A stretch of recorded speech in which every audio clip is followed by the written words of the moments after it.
we know that people of color in the US are suffering and dying from COVID-19 at a far higher rate than their counterparts. And there's lots of reasons for that.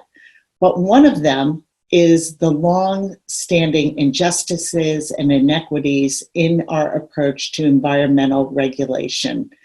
Can you tell us what does this issue mean for families in your district, and how do you see environmental justice during this time of the pandemic playing out for folks across the country?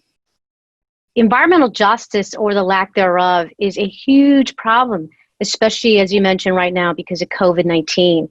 Now, so pollution harms people's health.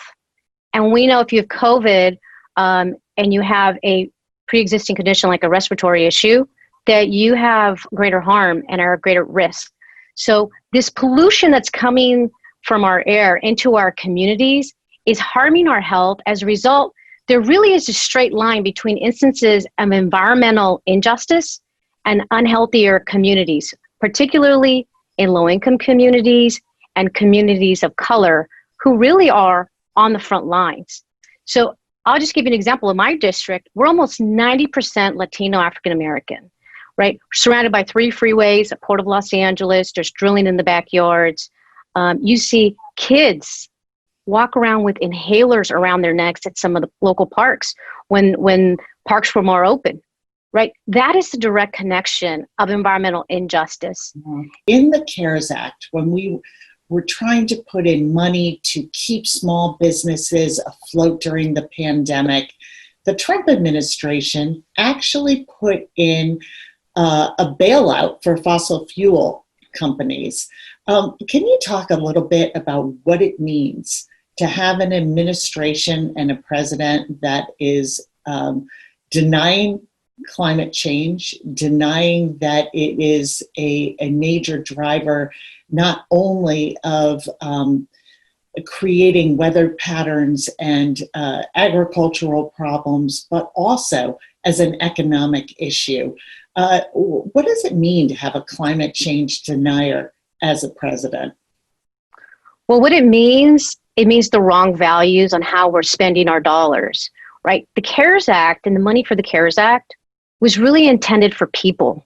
It's intended for small businesses. It's intended to help those that are in need. It shouldn't be easier for fossil fuel corporations to get COVID-19 relief dollars than, for example, small businesses and minority-owned businesses.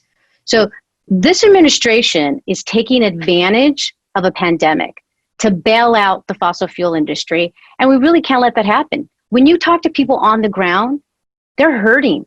The American people need money in their pockets. Our small businesses need money in their pockets.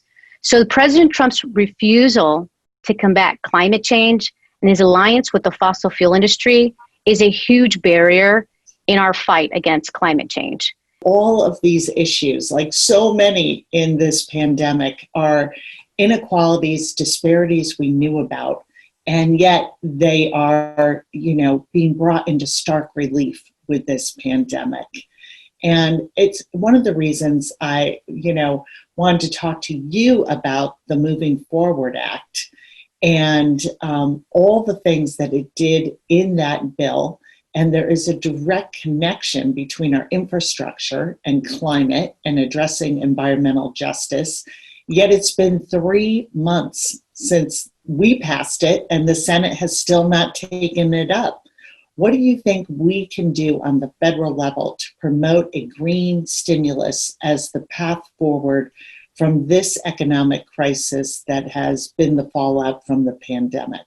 We can't miss this opportunity to invest in a green recovery, is how I like to say it, that addresses jobs and public health crisis and the climate crisis that we face. So I am a big supporter and a fan of a green stimulus of at least $2 trillion with investments every year to move our country toward 100% clean energy, reduce carbon emissions, and that would really transform our economy and our country for a better planet, really, and making sure we're addressing the environment and injustices. So as we really rebuild infrastructure, one of the rare things that we see is an agreement on infrastructure. We need to work towards a clean energy future. Now, one of the things in the Moving Forward Act that I was proud to get in is an effort to green the nation's ports across the country. When we looked at the legislation, there wasn't really anything specific to ports, and we know that about 40% of Americans live within 3 miles of a port. And I represent the Port of Los Angeles. We have the Port of LA right next to the Port of Long Beach as well. And so in this bill, statistic. Yeah, it's huge. It's a huge impact. And so the bill, what it does, it makes an effort to green ports to help relieve some of that air pollution by investing in zero emissions technology. Right? We see often investments in low emissions, but we got to move towards zero emissions. The Moving Forward Act is that one starting piece that we need.